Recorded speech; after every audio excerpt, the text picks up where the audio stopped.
Hello, everybody. It's Thursday. February, the 12th of the way through the year.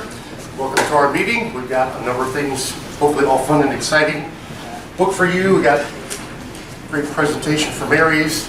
We have our first member of the month, Lloyd, so we get to hear his deep, dark secrets, and plus all of our regular stuff. So, as I said last time, we'll start off every meeting with trivia. One trivia question.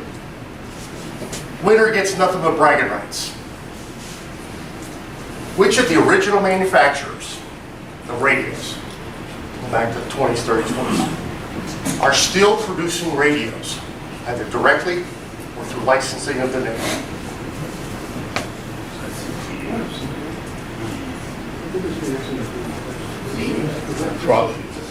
I'm thinking it's RCA. Emerson. They've licensed the name to Funai, and so radios produced under the Emerson name are actually from Funai. I think they're in Korea. So, there you go. Worthless trivia, starting things off. I do want to segue to a little more serious conversation. As you all probably heard, Mike and his wife died a couple weeks ago. Died in Etowah County, Alabama. They were shot and killed. They've arrested their son-in-law. He's currently in charges of capital murder. I've not heard anything more about it, nor have we heard anything about funeral arrangements. So sadly, we don't know anything, but that did happen. I think I sent out a note to everybody. I know it was put on the website, some other things, Facebook, so if you didn't know, it did happen. Part of our family. I did not know him very well, but Paul knew Mike very well, and wanted Paul to have a couple moments to talk to the people about Mike who didn't know. Mike and I really didn't know. So, Paul, if you would address the crowd. 1, 2, 3, 4.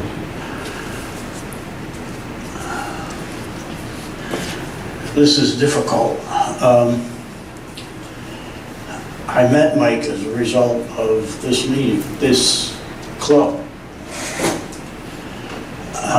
Over a period of over a year, he and I had become pretty close. If you knew Mike well, you would know also his wife, Darla. They were both retired lawyers.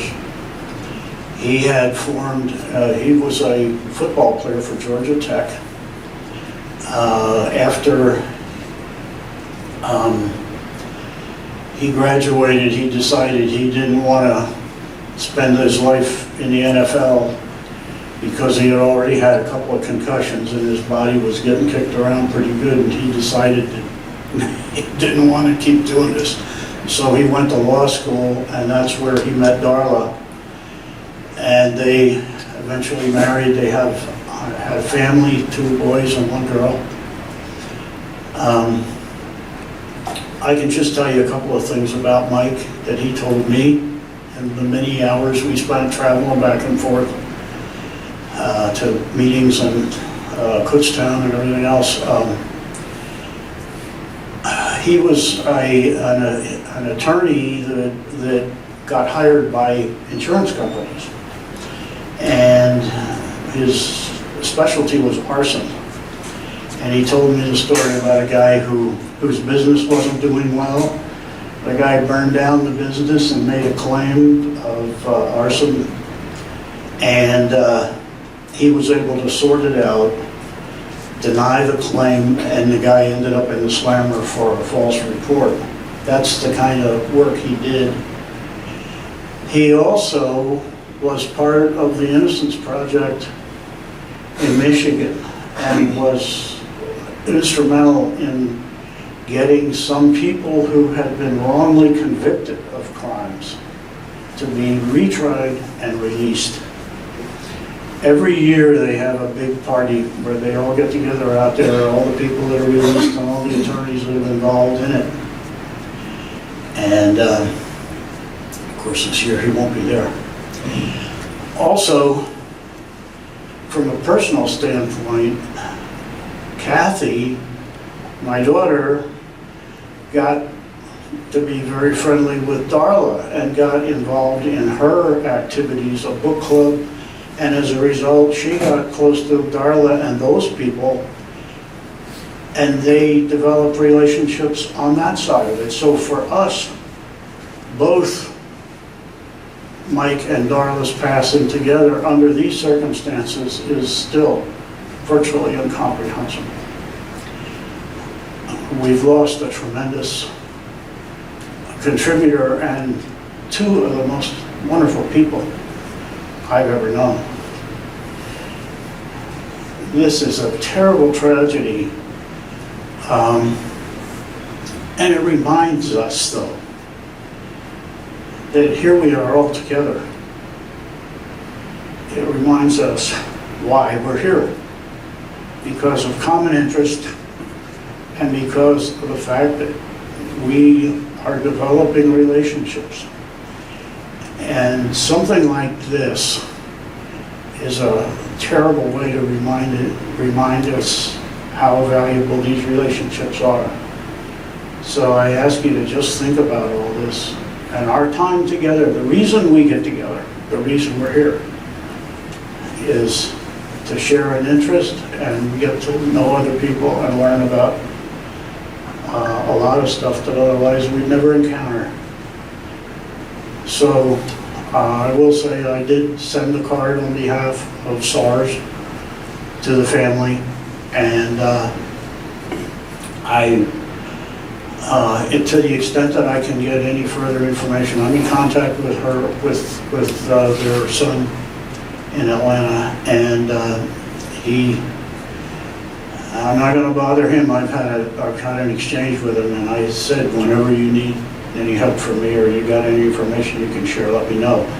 And when I get anything of that sort, I will let Lee know, and he can put it on so everybody can see it.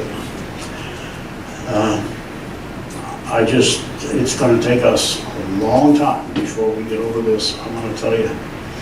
At any rate, you guys, a lot of you knew him and had already developed interactions with him and everything. You knew how smart a guy he was, how gracious a person he was.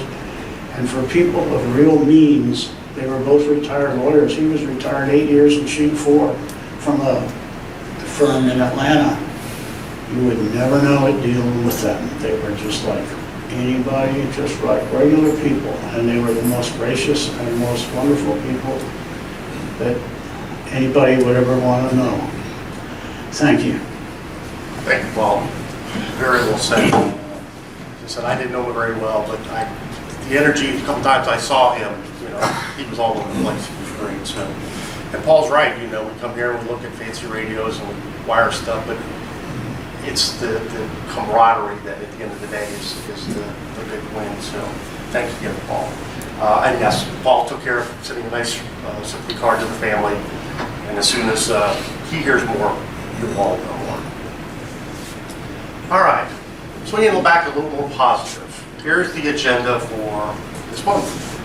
Sign-in sheet. Has everyone signed in? Oh, I see shaking heads in the back. Let's make sure you sign in before the end of the meeting. Minutes. I sent out the minutes on Monday. Hopefully everyone got to see those. Any changes and issues with it. Thank you, Lloyd, for compiling some very nice notes. Anyone want to do a motion to pass the minutes? So moved. Second? Second. Done. I love it. We're going to go through some Facebook updates, which there are none. New business. This is the exciting section. We're doing some stuff. It's going to be very cool. We'll talk about that. Paul will give us an update on our funds. Member of the month, Lloyd has volunteered, aka been coerced, into being our first member of the month. And if you recall, this was an opportunity to allow members to come and talk about themselves in 5-10 minutes to tell us about them. Whatever it is that they feel we would like to know. Hobbies, interests, whatever, First radio they built, first radio they blew up, whatever, it doesn't matter. Then we have a fabulous presentation by Aries on how to stuff Philco blocks. I needed to know this, I didn't, so I just jumped into contacts, and certain purists didn't like that, but that's okay, it worked. Had I known this, I could have done it properly back in the day. So we're going to learn how to do that. Obviously, we're recording the meetings now going forward. We post that on YouTube. And what we may very well do is lift these segments out as applicable to potentially be a standalone video. So there could be standalone video on the Philco thing. We're talking about doing some safety presentations in the future. We can have a standalone safety. So we're going to try to repurpose some of this content in smaller nuggets for people that are looking for a specific piece of content. We'll take a break. We'll go to our open member announcements. If you recall, that's an opportunity for you all to say, hey, I'm looking for XYZ. Does anyone have one? I got 50 of these. Does anyone need one? Just to pass some information across and say, hey, you know how to do this, do that, whatever, and then you all can connect and move forward. And then show and tell. Show and tell is about radio manufacturers, radio stations, and their advertising, print advertising, whatever advertising they did for their stuff. So we see a beautiful little flyer capturing all of the stuff on the table there, so we'll get to that ad. All right. Facebook, no updates, same number of people. But we get good traffic. Aries is on all the time. I'm on posting stupid stuff. Again, I encourage you to get on. Jim's on a lot. Get on, post some things, make some comments, whatever.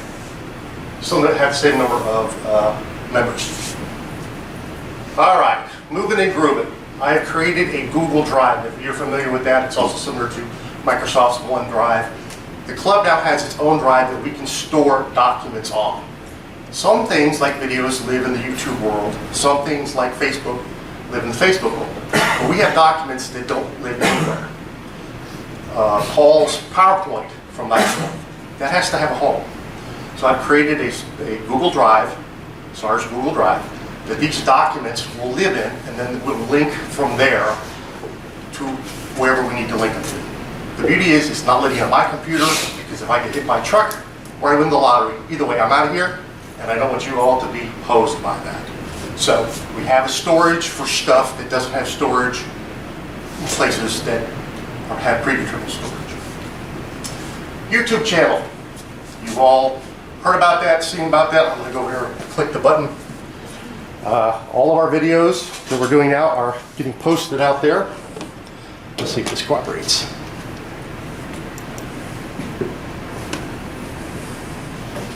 So, well, I guess it won't do that. Anyway, go out there and look at it. It's really, really great. Let's see what this does. Sorry, everybody.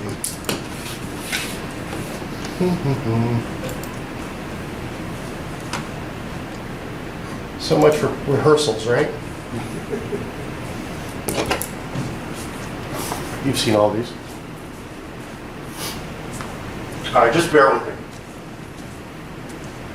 YouTube channel. You can access it either from the Facebook page. There's a permanent link up there, or you can just go out to YouTube and search it and find it. It's there. Jim's also got it linked on the website.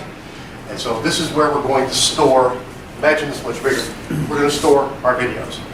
In this case, relying on the Google Drive, we have, if you open up comments, we've linked to Paul's PowerPoint that's out there.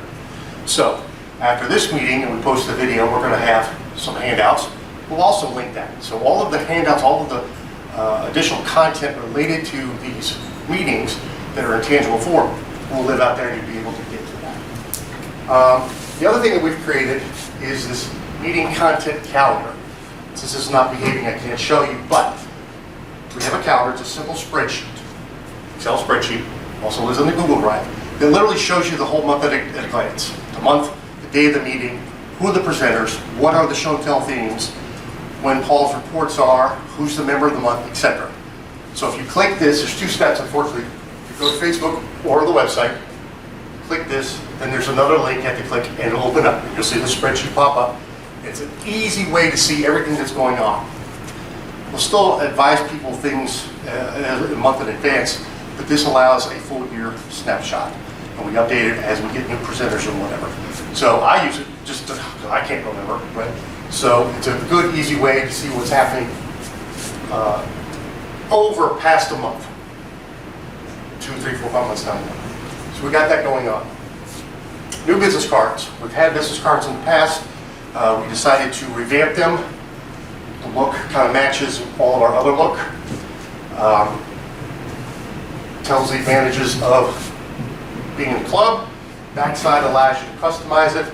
The idea is, like for swap meets and things, we can hand out some to people and then you can pass them out as you're selling stuff, walk around, do the things. So they're very, very generic. No reference to dates and meetings.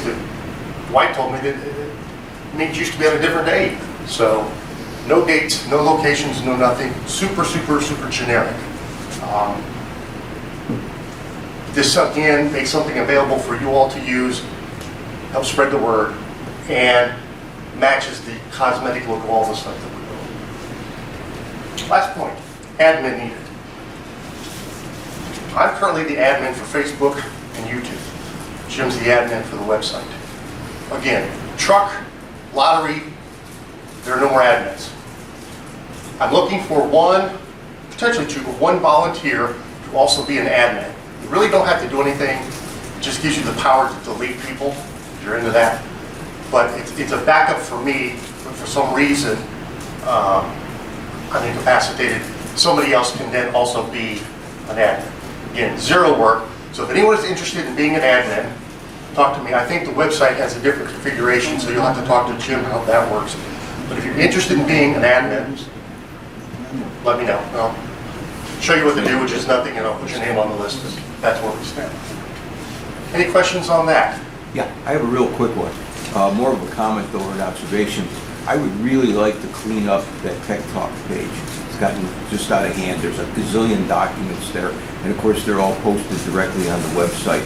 Is it possible for you and I to collaborate after this or sometime in the near future to see if we could put some of those on the Google Drive, if it would be more appropriate or not? So it's just a discussion point at this point, but the intention is to clean up that page and make it easier for everybody to visit that sort of thing. Are they standalone documents? Yes. PDFs, Word, Yeah, whatever? yes. Yeah, absolutely. All day long. So let's talk about that then in detail. I don't want to take away from the... No, it's a good point. It's a good point. Because again, if your system crashes, the cloud's not going to, well, say the cloud won't crash. Oh, good The heavens. cloud burst, A right? website would never crash. Never, never. Okay, yes, good call. So we can. Any other thoughts, questions? The Google Drive, is that any sort of privileged access, or would anybody be able to get to it? It depends on how nice you are to me. Sorry? Depends on how nice you are to me. The way I have it set up is when we post a link, I basically say the permissions are whoever has the link can get into it. Okay? No link can get to it, link you can. I don't want to get into a lot of very specific, well, he gets it, but you don't get it, da da da da. So I can do that when I I wasn't want. thinking about that. I was thinking whether it was just sort of SARS members generally or something like that. No, if something needs to be posted, a link to go through me, Yeah, if I put it out there and you have the link, there are no restrictions. it's worldwide. Okay. Right, yeah. Yes, That's read-only access, right? correct. There's something called Google Sheets where you can go in and mess with it, but this is read-only. Correct, just like the spreadsheet, okay? Yeah. I'm the only one who can modify it, but everyone can see it. It was actually funny, Jim and I were on the phone at the same time, and I typed and going, I see you're changing it in real time. So he was seeing the document in real time. He can't do it, I can't, same exact thing. But no, it's read-only, the drive is read-only. Unless you're set up as an admin, then you can write to it. Anything else? So we're moving, we're taking advantage of tools, we're trying to make accessibility. As you know, when we're recording, we've got a couple of nice comments that people who can't make the meetings can participate. Somebody commented they loved Paul's presentation. So again, it's just a way to be more inclusive for people who physically can't get here for whether health or drive or whatever. So, okay. Moving on. Swap and beat. Cooking with gas here, everyone. We're moving. Park is booked for the 26th. We've already started doing some advertising. I put the post on the flyer on the 4 Facebook pages that I interact with. I'm going to ask Dwight, I think you know the person at the radio museum. Who did it? Aries? Oh, what, in Nashville? No, the website. AWA? Nah, I'll come back to it. I remember seeing our event advertised on one of those other radio. And I think you went to the antique radio. Somebody did one of them. I always post the antique radio stock. Okay, yeah, you did. But I haven't done this one. No, because we just did this. And I'm going to send out another email with the flyer attached so you all can distribute as need be, realizing we're still 60 days out. Somebody else had posted that on one of the other sites. I'll figure it out. But anyway, that has started. We started doing that. If you know people, let them know.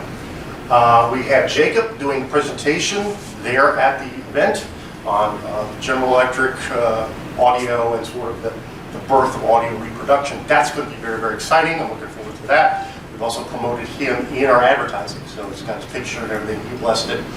So hopefully we'll get more traction, people that are interested in that. And the fact that he's a younger person also helps. That's good. We are doing the radio contest again. We're going to have three categories plus best of show. One category are the radios built from 1930 to 1939. Don't care what they are, who they are. They're built during that window. You can bring them in. Mid-century, anything that's built from 1950 to 1969. Those 2 decades. Could be solid state, could be tube. Doesn't matter. We're looking at kind of leaning toward portable radios and record players, right? If you want to bring in that 1964 floor Magnavox, you go right ahead. We're not helping you. Hi-Fi systems and TVs, so that would be the second category. Third category is novelty and company branded radios. So Coke, I know you've got a ton of them in your house, Mobile Oil, Denny's, whatever. Radios that are promoting another product, some company, whatever. That's the third category. And then best of show. Each of the categories will have a first, second, third place. And then, of course, the best of show. So that's our plan for the radio contest. My understanding was people missed it last time we didn't do it, and there was some feedback that it was an important event that wasn't done and it was missed. So we brought it back, we've mapped it out, and we're going to move forward with that. Any questions or thoughts there? Just a thought, maybe the members could each try to bring one in to enter, whether you intend to win or not, just to show that we've got a bunch, because it's real embarrassing if 3 radios show up. Good point. I was going to do that anyway and officially exempt myself. There have been concerns in past contests that there's just not much attendance. You have 3 radios there, and it's kind of, as he says, embarrassing to have a contest with 3 radios, right? First, second, third. Yeah. Or the last time we did it, we didn't even have enough entries to give out all the ribbons that we had already paid. Yeah. All right. That's why I suggested that we just drop it, the last one. Even though some people, I guess, mentioned they missed So, well, this will also be a test. If this comes, one way or the other. if this does well, we keep doing it. If it's 0 again, then maybe we just gotta tell those people it's just not worth it. So yes, hang on one second. So bring in, if you got radios, I'm gonna bring in some, you know, I don't care if they're contests or I not. wasn't in control of it, but I was always the judge and wrangled up a couple more judges. I'd like to not be involved in that. Well, just simply because you always get my point of view. I'm the only, you know, I would No, that's like fair. other folks Well, that's only because we value it, Barry. get in the middle of that. Dwight, you have a question? Well, tagging off of Barry, if you're not planning on bringing a radio or something for the contest, but you're willing to be a judge, we usually like to have like 3 judges, so that That's way it. it's Yeah. spread out as far as opinions and thoughts. You're willing to be a judge, please see one of the officers, because that would help us get that checked off of our to-do list. Good point. Yes, thank you. Want to be a judge? Come on down. You can contact any one of us and we'll put your name down there. So we're looking for admins and judges. This is volunteer month, right? Thank you. Dwight. Okay, moving on. The man with the money. He's going to tell us what's going on. I'm going to flip over to his spreadsheet. We'll give him the light. And we will see how we're doing.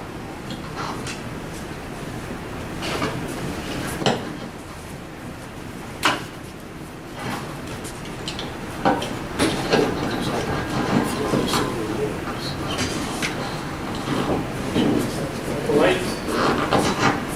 Yeah, that's good.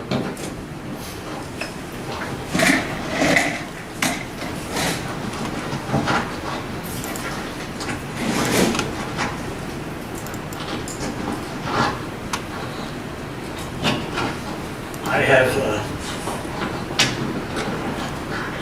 trouble finding a place to put this.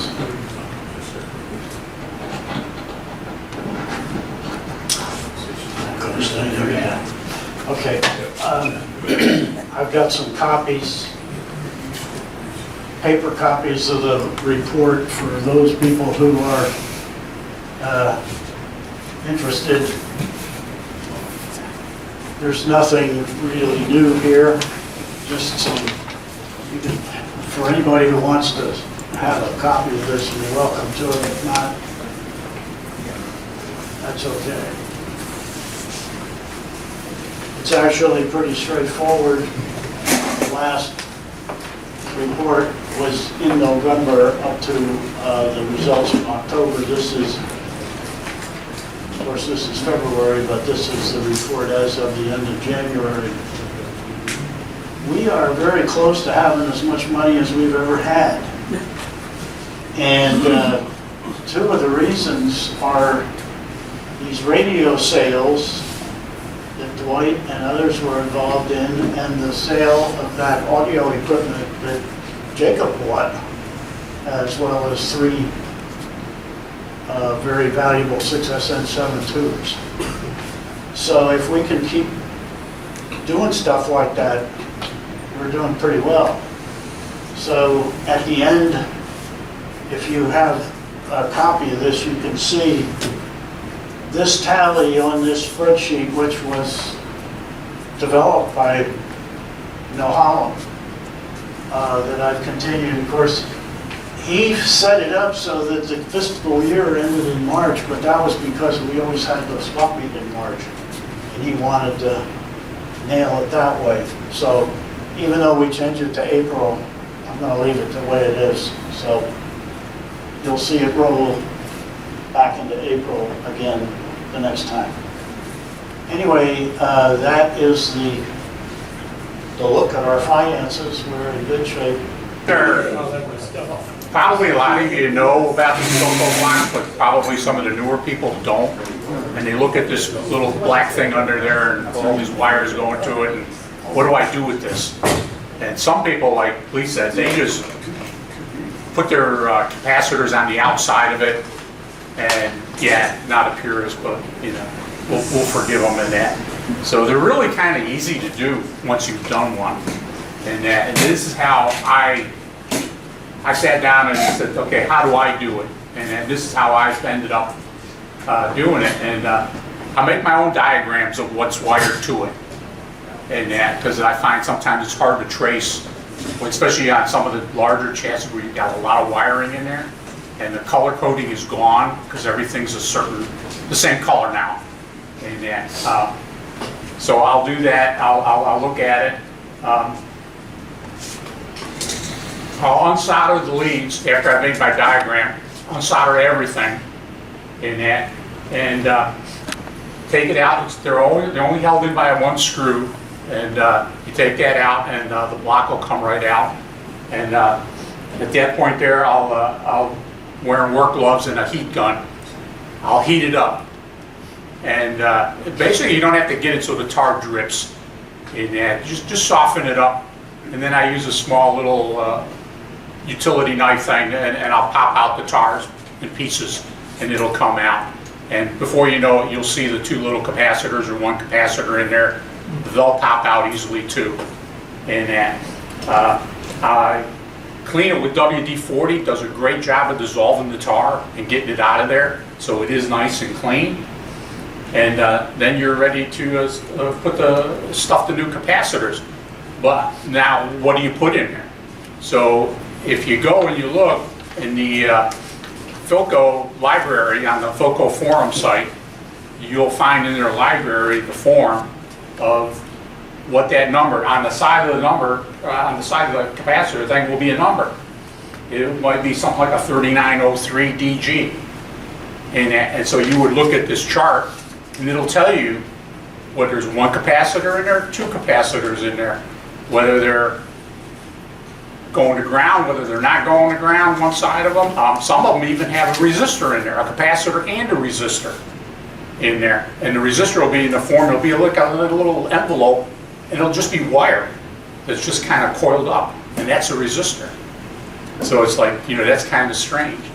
But once you've got it all stripped out, and also take a look and what goes to it. Sometimes you'll have resistors going to it that are part of the circuit, not part of the block. But you should check them, because if you're going to change them, now's the time to do it, before you resolder everything back and find out that your 10K resistor is really 25K in that. It's just easier to do it at that point there when you've got everything else undone. And so with that, I guess we'll go to the video. Oh, you want to go through these? You had all the pictures and Okay, stuff. well, yeah, we can do that. So this is this is the service bulletin, 289, that you would look for on the Philco site. I highlighted the one part because a lot of there'll be the 2 digits, but there'll be an O in front. The O is just for the type of tar. Apparently there was 2 versions of the tar. One was a high temperature and one was just a regular tar. So when you look up the number, don't worry if you don't see the O in front of what you're looking at, the DG or whatever. And the diagram on the right shows you the way it can be hooked up with the capacitor symbols on the top and how they would be wired. And typically where the screw would go, that's ground. That threads into the chassis, and your capacitors are one side of both of them are going to ground. Now they do have them where they're not. Some of them, some of the blocks are not grounded, and I've got some samples pass around, and you can take a look at how they're configured. But in the chart, I think the next page. Those are, you would look up your part numbers at the top, and it's kind of hard to see, but what you would have would be, the one column would be number of cap sections, and then you would have the values in the next 2 columns of the capacitors that are in there. So now you know what to put in there. And there's obsolete numbers that sometimes you have to go through. That's on the next page, or discontinued Bakelite condensers, and that gives you the replacement, which in some cases is just a minor change in that. Like the one I'm looking at says 3903-S, and the replacement is a 3903-DG. So not a big difference, but everything references out. Pretty much all the information is there. There's also at in the middle at the top are condensers with internal resistors. So that'll tell you the resistance of what that should be. And so you can replace that with a regular resistor if you want, or you can leave it in there if it's fine. I mean, it's not that big a deal. And so, like I said, these are on the Philco forum. If you've never been on that site, it's a really good site. And there's a lot of information, a lot of original bulletins and things that are on there. So, and plus you can you become a member. It doesn't cost you anything, and you can post questions. If you got a Philco and you're not, why is this or what is that? I mean, just post a question on there. The guys are really good about answering and helping out people with information. So I've used them quite a bit over the years.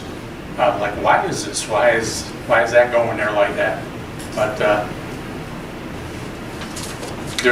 it's not something really overly complicated. Really basically simple. Once you've done one, it's like, geez, why was I not doing this? And room can be a premium underneath a chassis, so not having to put resistors on top really helps you out in a lot of cases.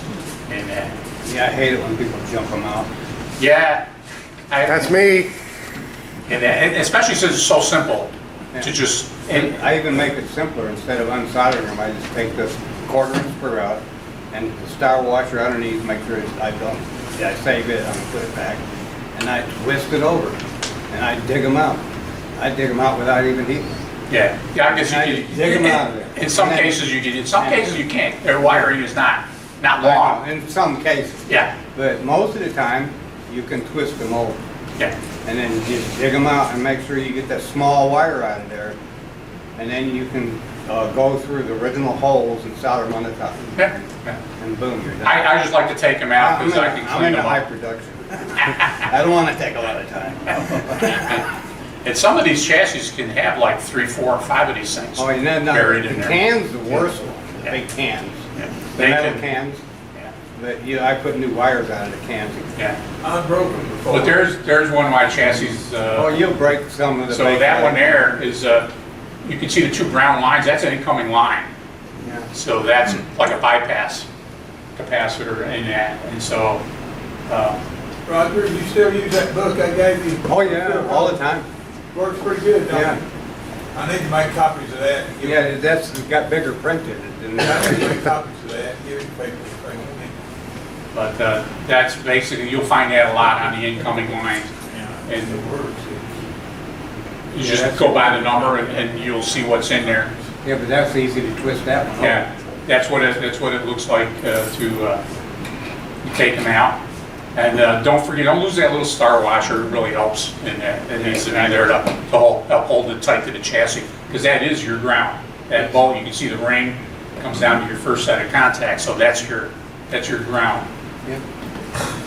I always put the star washer. So every Philco that uses these has chassis ground as ground, right? I mean, there's no B minus. Not- Well, for RF. It's a Yeah, chassis. because it's power transfer. Yeah. The old one's power transfer. Yeah, for these, yeah. Yeah, but that's basically, those, you got your three components. The screw, the star washer, and the block itself, and the tar.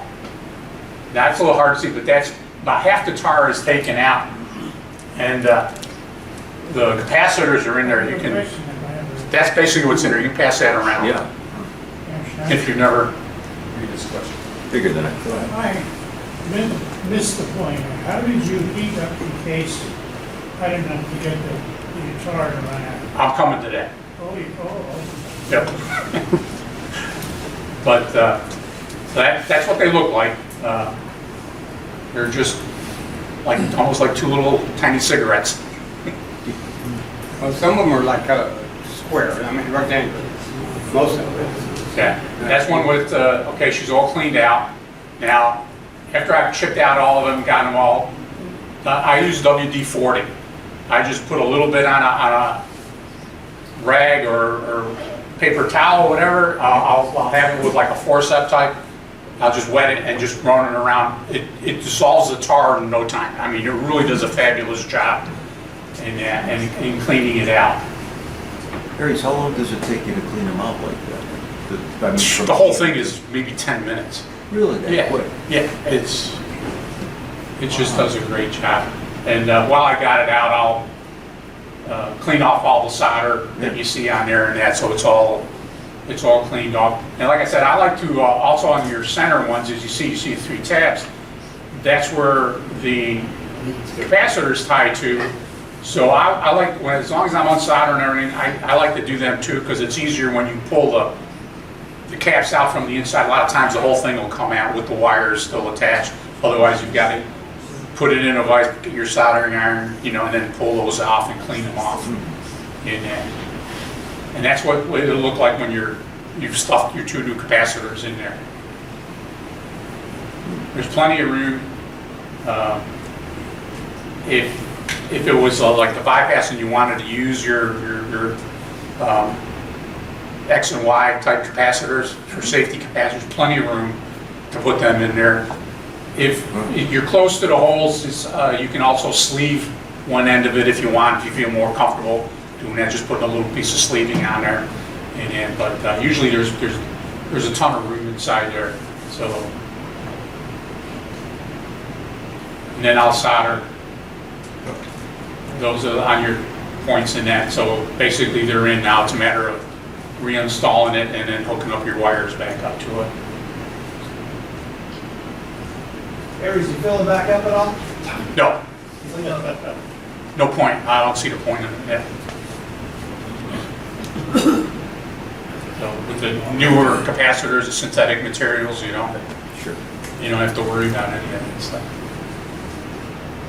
So some of those, here's some of the different types that there are. There are all kinds. There's a couple in the center and the bottom. You can see there's no ground where the screw is. So those are for different application in the radio. There's a couple with the resistor still attached to the outside. Now those are not to defeat or replace a resistor that's in there. That's just how the wiring was in that, and so I just left them on there. I took these out of an old junk radio. I figured, sometimes, once in a great while, as you're prying or chipping out the stuff, you might crack the case or something. That way, there you got something you can almost make a spare out of. But they're in all kinds of different configurations. Do I use a heat gun? No, you're good. I'll get out of the way.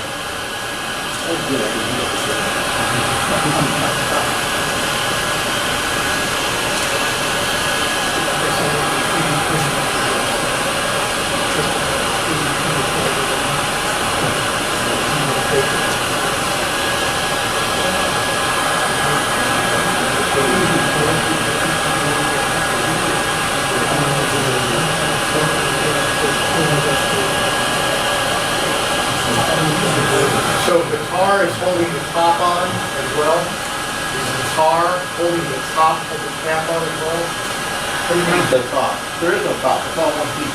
No, I mean the The tar. Bakelite is one piece. Okay, still? Okay, I got it. It's just a filler. Yeah. That's all the tar is a It's filler. just to seal the cap so they last Got it. Hot potato. and weren't affected by it. Oh,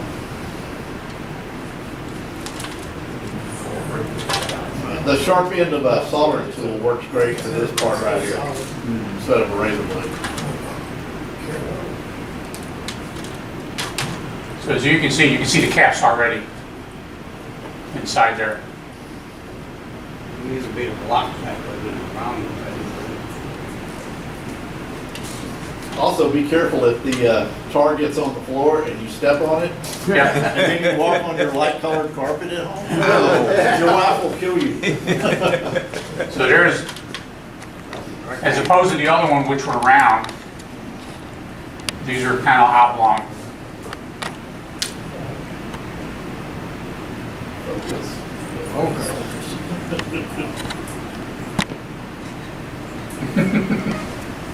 That's okay. We get the. Get the drill. Everybody gets the point.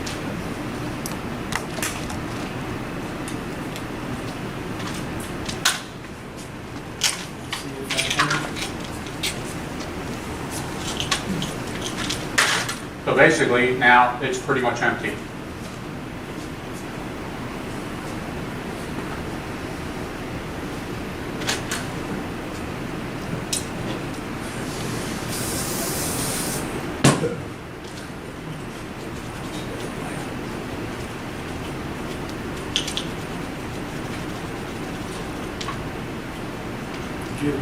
Could you rotate your handle? Yeah, there. So There you can go. See the bottom of it. It's basically cleans it right up. I don't know how much detail you can see. See? But you're actually ready. Unsolder the rest of the top, clean it all the solder off, put your new caps in, and you're all set to go back in. Like here's a safety cap. You can see it would go in there easily. Plenty of room if you needed to put two of these babies in there. But, see, no mysteries, no magic. They're actually pretty simple to do.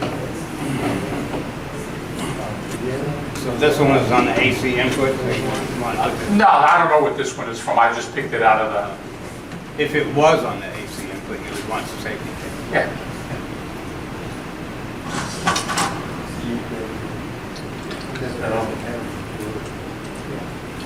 What I do, these are all different kinds. You can pass them around, they can look at them.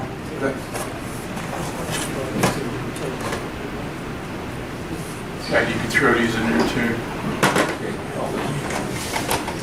But that's basically it. Now, 10, 15 minutes is all it takes, roughly, to do this part. Probably take longer to get it out than it will to actually do it. Yeah, make a diagram and desolder from the circuit. Yeah, Aries, I tried a different technique. I heated mine up, and I think a guy on the forum had recommended getting a small hex wrench that fitted in the holes from the top. Once you heat it up, if you push in, the whole thing comes out as a block. I've never had that. Yeah, I guess I got lucky. Yeah. Yeah. And, but tar is, like you said, you don't want to get that all over everything. But, Have you ever had a case where you could not get the tar out? no, Never? No, You- never? always comes out. Without heating it up, I didn't know about that. But, I broke a few, but I got it done, basically. You don't have to overheat, like I said, you don't have to get it so the tar runs out or anything, just get it. Yeah, you just don't get want it- to do that. No, just get it hot, and you saw how easy it popped out. And that, Not heating it up, it worked out. this blade on this is a razor. I mean, I've never broken one of these taking the tar out. So that just tells you how easy they come out. I like it because it'll dig right in and then pop it out. But there's no magic to them. There's nothing to be afraid of. Does anyone have any other questions? I had no idea it was that easy. I got a hankering to go rip my old Philco out and do it right away. But I'm too lazy. Anything? That was really good. Yeah, good, all right. Yeah.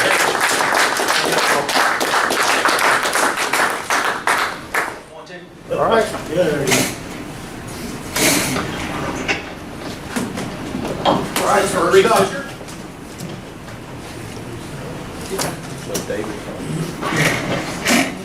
Hello, Claude again. Yes, these are ads, 1921, copies of 1921 advertisements in magazines for loudspeakers. Showing her the Magnavox, that loudspeaker, the RCA, of course, and then another company called Firco, Firco. He says sort of surprised me because radio broadcasting started in 1921, and I thought at that time everyone was using crystal sets with headphones.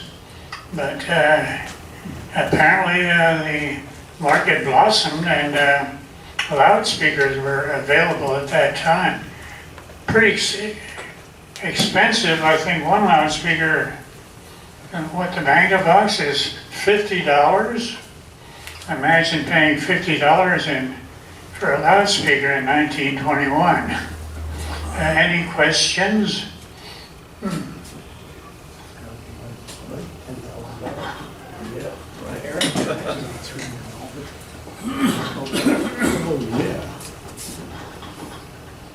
Hello? This is the, it's a reprint of an ad that was in, I assume, a magazine. It's for the amazing wrist radio. And I think it puts the modern smartwatches to shame, because you get this and you get it all, received from, I forget how many miles it claims on there, but for $3.75 you could get that. It reminds me of ads I used to see in Boys Life as a scout, at the very back it had all this cool stuff, and I always wanted to get the spy pen radio, So that's pretty much that. Was that a crystal radio that you had to hang a piece of wire off of it? or- No, it's just probably a 2 transistor shot. Oh, okay. David, just talk about my stuff for me. No, Barry, you get to have the spotlight. Oh, Lord. There's just various and sundry jobs that I'll collect. So this is a couple of signs, an Atwater Kent radio sign and a Zenith radio sign. And then some other, I've got a couple of Zenith matchbooks. That's an RCA highball glass. And a DeForest vacuum tube can. And then I've also got a Zenith tea glass, I guess you could say, for iced tea or whatever. And then I've got an assortment of brochures, different years for Zenith, I think Spartan and Emerson. I've got it there. So if anybody's interested, feel free to go up there and look and see if your radio's pictured. Go down to your local dealer and pick up a nocturne for your Yeah, wife. there you go. Yeah, that's one of the Spartan brochures that actually shows the nocturne in it. And those are matchbooks up there? Yeah, I've got a couple of Zenith matchbooks. This one, if you look at the match stems, shows like a big band. set up, and the other one are giant matches that shows the Zenith Black Dial on it. So, Yeah, really cool.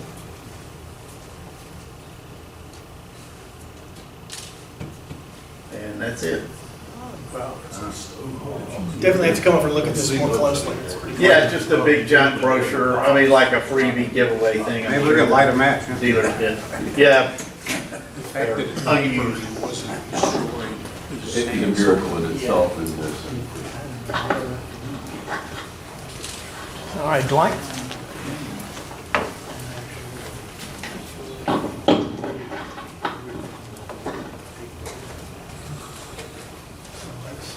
All right. Dave's holding up a magazine advertisement, obviously probably a December issue from 1946 of a Zenith Transoceanic. They call it the Clipper, and it was actually the model 8G005Y. And you'll notice if you take a look at the ad, it's kind of gotten some age to it. Actually, it wasn't much better condition prior to my move to Georgia in December 2015. We moved in from Illinois, had all my 300 plus radios in cardboard boxes and all my personal belongings and things we were still unpacking. Had all the stuff in the basement, and it rained for 3 or 4 days in a row, and water seeped in, and you can imagine the scramble of trying to get cardboard boxes upstairs or out of the water. This box got wet, and of course the picture did too, so it's got some water staining and some ripples in it.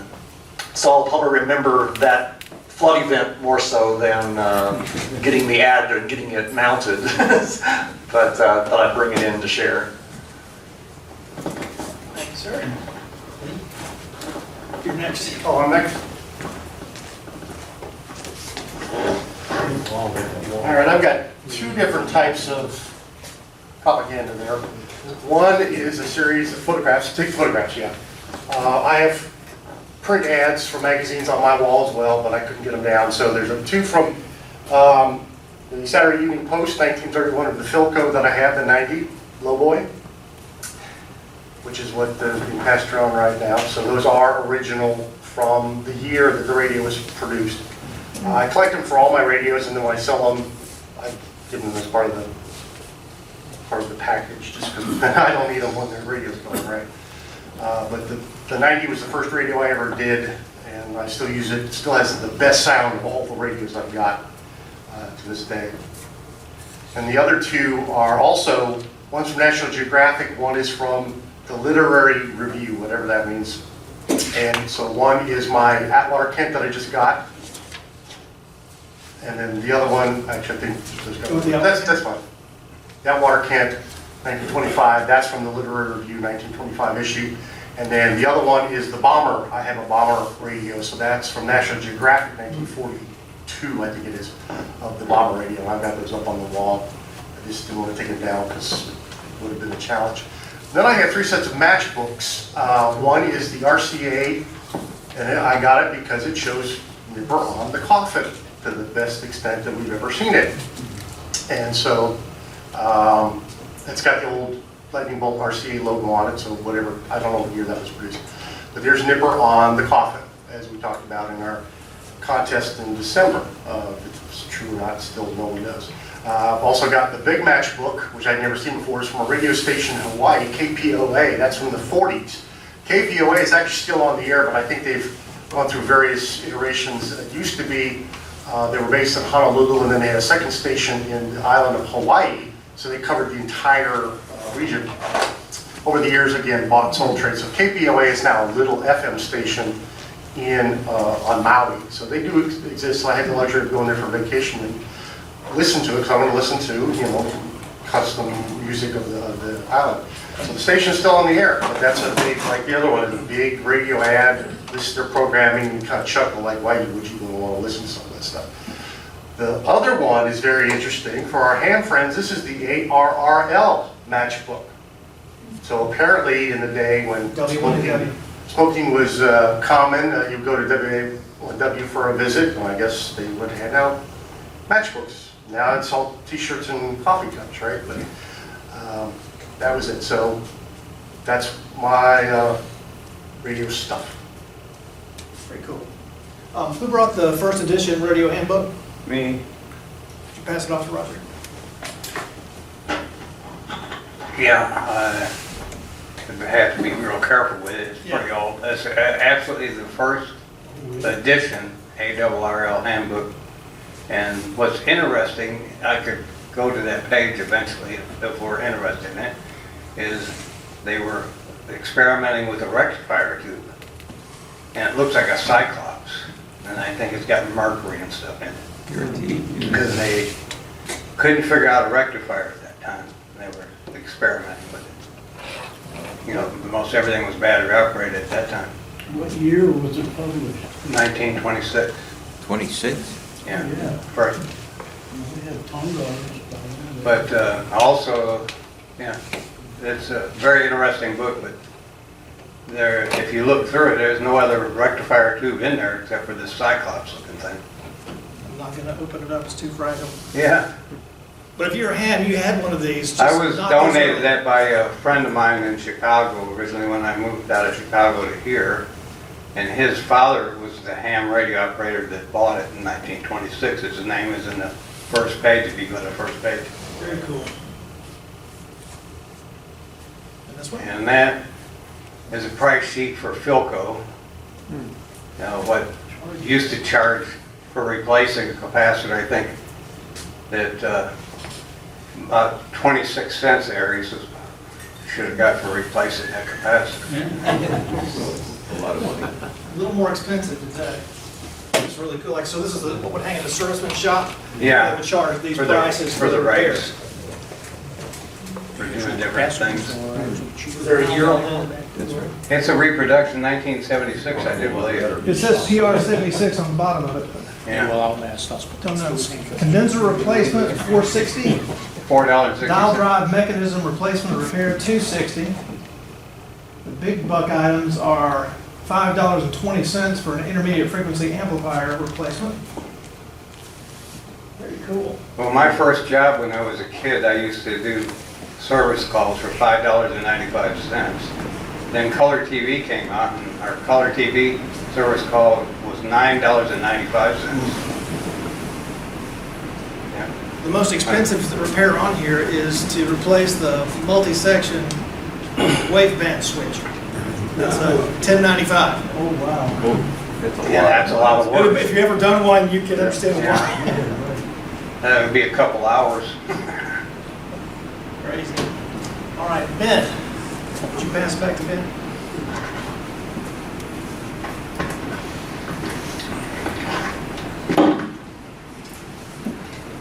I'll just go left to right on it, Ben.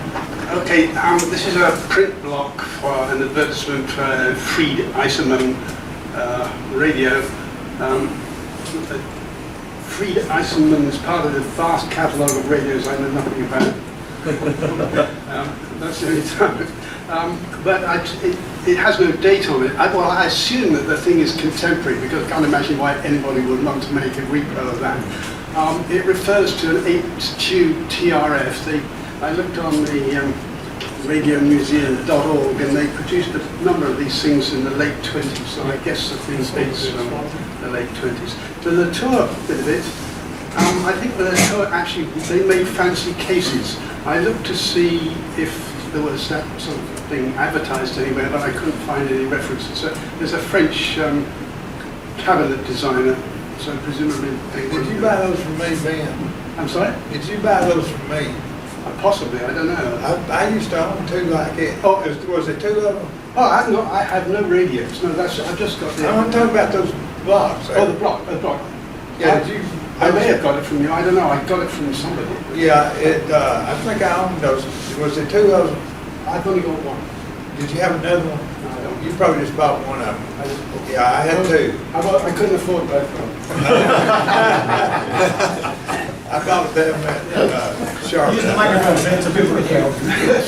Bring the mic close to your mouth so you can be heard for one. I think I've seen them before somewhere. It's the radio catalog. Yeah, radio catalogue, yeah. The original suffered a bit because we had a cat who had an appetite for paper, especially specialising in her appetite was for important legal documents and things like that, and old catalogues. So I made up I scanned it and made up a thing like that. Looks like it's from what, about 1928 or so?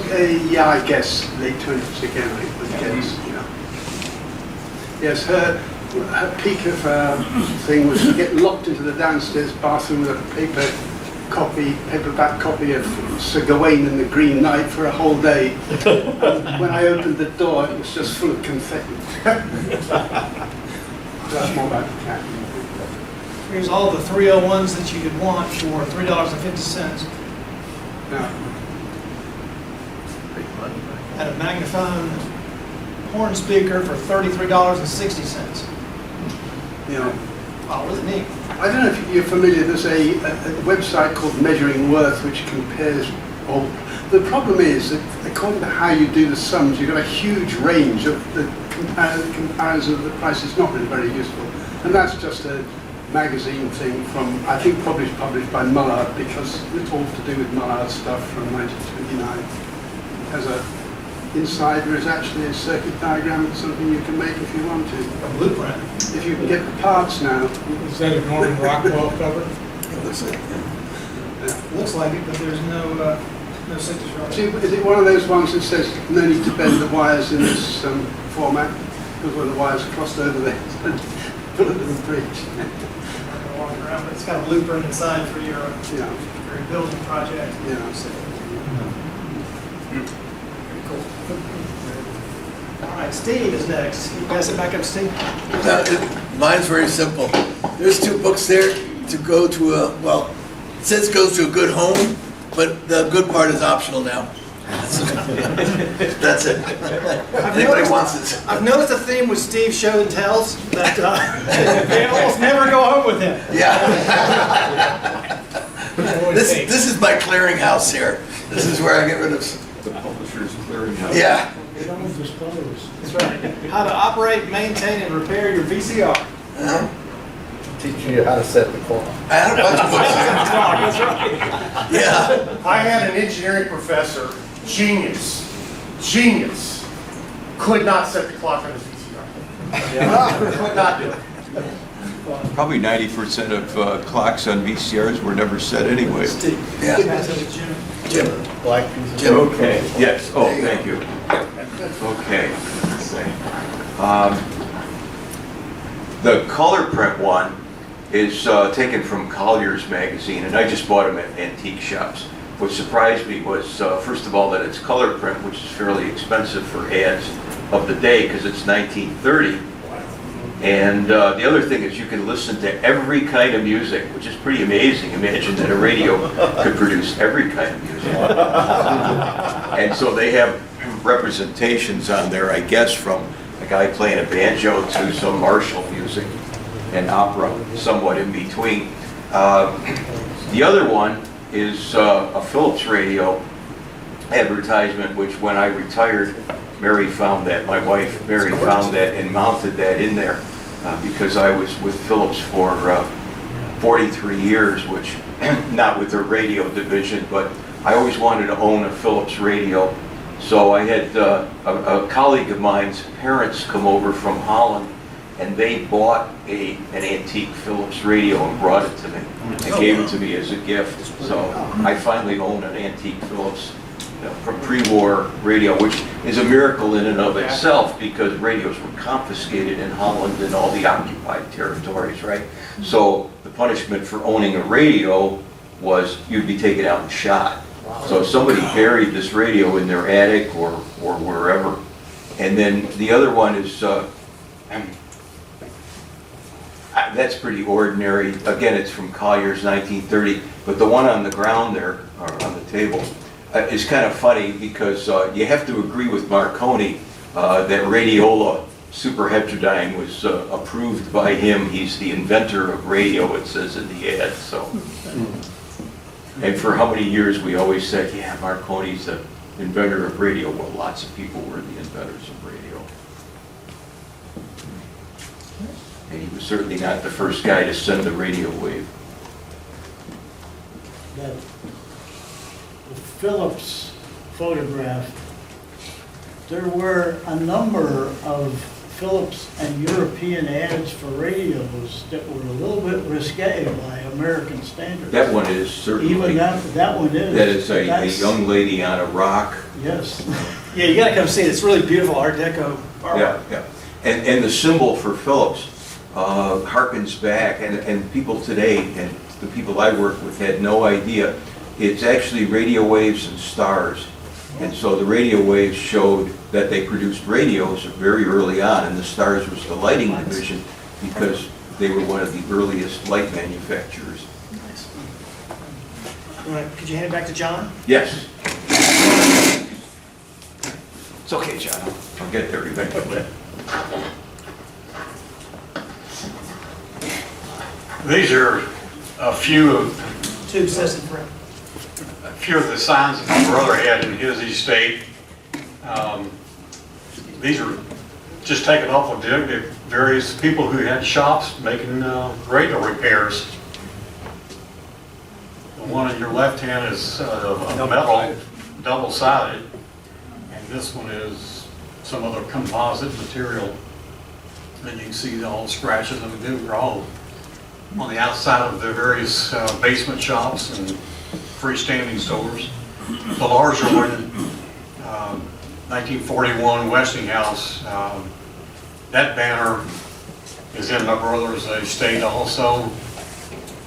He worked for Westinghouse. That was the reason he purchased that at some flea market. And of course they were later bought out by Siemens, and that's who he retired from, was Westinghouse Siemens. I had other signs that were huge. I took them to Kutztown and sold them a few years ago.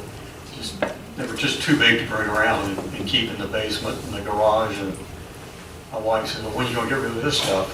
Well, I'll get rid of it someday. It's celebrating the 20th or 21st anniversary of the KDKA broadcast. So Pittsburgh. Pittsburgh.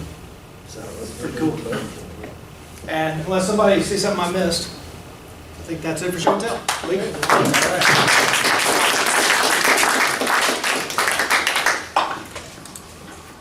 Every time I watch these, it's just amazing the stuff that A can produce every day, and the fact that it has survived all these years. Some of them through rain and snow and sleet, right? Crammed in a box somewhere, and it's here. And, we can enjoy them. Stuff is all produced most of it long before we were even born.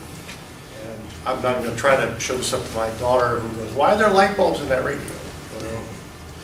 No reason to go down that road. Especially the paper stuff that it survived. Yeah, especially the pictures. Your hand manual, I chuckle because the 100th year thing is like 9 volumes, right? And that's one snippet, but that was the entire electrical world. So next month, March 8th, same place, show and tell, radios from 40 to 49. You gotta bring them in. I'm sure we do. Jim is going to talk about, can you give me 30 seconds on what that is? Alexanderson alternator. Everybody here owns an alternator, right? If you own an automobile, you own an alternator. But at some point in history, vacuum tubes were not powerful enough to make a very big signal. And Sparks had some unique problems with Sparks. You couldn't modulate them. So somebody had the bright idea of using an alternator at very, very high frequency. Well, very low frequency by today's standards, but high frequency back then. So it's going to be in like the 20 kilohertz region of an alternator, Jagunda alternator, spinning and making radio waves. So that should be very interesting. And then, member of the month, Mark. I don't know. I'm sure he's got all kinds of secrets we want to know. Your name popped up in that CIA list too. So. I've got a book. Yep. So he'll be our member of the month next month. Again, remember, YouTube, I'll get this put together, cleaned up. Jim, I got a book on that stuff. Do you have it too? No, actually, I did all the research on the web. So this will go on YouTube as soon as I can get it all put together. That'll be out there. His presentation, the pictures will be out there linked as well. Remember to go to Facebook. Remember to go to the website. Do all the things that you do, post things, make things nice. You may have any questions. We're going to be a little bit early today, but I guess that's probably not a bad thing. Yes, sir. I've got a question. Some time back, probably a year or more ago, we had a conversation about, at the conclusion of our monthly meetings, if anybody wanted to bring something for like not an auction, but a sale, they could kind of have a little, auction or sale, whether it was club donation or something that somebody was just looking to clean out. That way you wouldn't necessarily have to bring something to show and tell. But, did that ever happen? I know I don't remember actually having one. I think it happened a couple times. It was never official. We've not discussed it. Doesn't mean that we can't discuss it. Yeah. Just one of those things that kind of floated out there. I think a while back, I brought a couple of things in my clearing as an auction. And I think, in fact, even Roger bought something for me. So, Basically, I think if anybody wanted to sell something, bring it in. Yeah, just bring it in. Well, I know that in some clubs, it's a standard part of the end of their meeting, like I know the Mid-Atlantic group does it, and the New Jersey group does it. But it seemed to me like it might be something fun to, liven up the end of the meeting. We can build that in. Again, it was one of those things that kind of happened a few times, Dwight. Yeah, it was, as a courtesy, if you had something, I would ask that when I was president, if you'd let me know, so I'll be sure that I had time for it in the meeting, because we have different things going on and different agendas every meeting, and I always want to be sure, let me know so I can be sure to allocate time for your things that you want to sell. So I think in respect of Lee's time also in the agenda, if you do have things, let Lee know in advance so that you can also give you some publicity that, hey, we're going to put this on the agenda, so-and-so's got things to bring in they'd like to sell. It generates interest as well. So what I'll do going forward based on that is if you have something to sell, let me know, and we will put a spot on the agenda at the end, and if we don't have anything, then we just won't have it that month. But let us know, and if you do, if it's one thing, you get 5 minutes. If it's 100 things, you might get all day, I don't know. Basically, if they let you know, you can advertise it ahead of time. Exactly, yeah, because that on the agenda, I may allow it at a bare minimum. Yeah. Roger's going to bring in X, Y, Z. Yeah. And we've done them here before. We had tables on the other side. Yeah, right, yeah. And did them, and so long as we keep all of the sales and the exchanging of funds in this room, Well, we don't want to get. we have permission to do it, and we have done it, so there's no problem as far as being able to. Okay, so I'm making the executive decision. We're going to do it. Just let me know, and we'll carve out time at the end. I wouldn't suggest a limit on the number of items that someone can bring in. Yeah, that's probably fair. No semi-truck loads. Well, if people notify Lee, and it gets to be more than you think you can handle in the agenda, you say, well, why don't you save that to the next meeting? Or the swap meet. Or in this case, the swap meet, but afterwards. Thanks. All right, yeah, okay, that's all I got. Yes, sir. I got one item. Haven't been a member of this group very long, but I'm also a member of AWA, and there's probably some guys in here that are. And I noticed in the AWA journal, every time they send out a journal, they have listing of all the local antique radio groups. And I just wondered if our group has ever been listed in there, if anyone's ever gotten thought about Never heard of it? Do you have a contact? Barry, you have any knowledge? Back in the 90s, I think we were, back when, the Carolina chapter of the AWA that puts on Charlotte every year, they make a big deal out of that. And at one time, we looked into affiliating with AWA, but the AWA wasn't very interested. And so at one time, they did send out information to the AWA about us, but I think that's just fell by the wayside over the years as the AWA, the big AWA swap meet that used to always, or that happens, has sort of fell off in Yeah. attendance as well. I think that people have just, you all have a and the proliferation of the internet now, where you don't need an ad in the back of a periodical that Yeah, comes out, that's true. you know, at certain times of the year. You can find anything you want to know. Yep.